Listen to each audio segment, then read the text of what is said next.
9 मई को करने और कराने वालों को कानून और आइन के मुताबिक सज़ा नहीं दी गई तो इस मुल्क में किसी की जान व माल और इज़्ज़त आबरू महफूज नहीं रहेगी।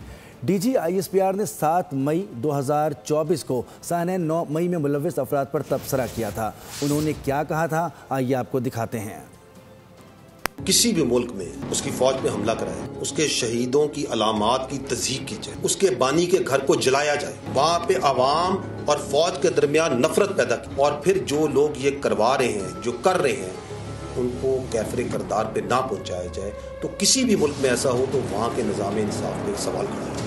अगर पाकिस्तान के निज़ाम इंसाफ पे यकीन कायम रखना है और जज़ा और सज़ा का निज़ाम जिस पे अल्लाह ताला की ये कायनात और ये कुदरत और ये निज़ाम चलता है, अगर उस पर यकीन रखना है तो 9 मई के जो मुल्ज़िमान हैं उसको करने वाले और उसको करवाने वाले आइन और कानून के मुताबिक उन्हें सज़ा देनी पड़ेगी। 9 मई सिर्फ अफवाज पाकिस्तान का मुकदमा नहीं है, ये पूरे पाकिस्तान के अवाम का मुकदमा है।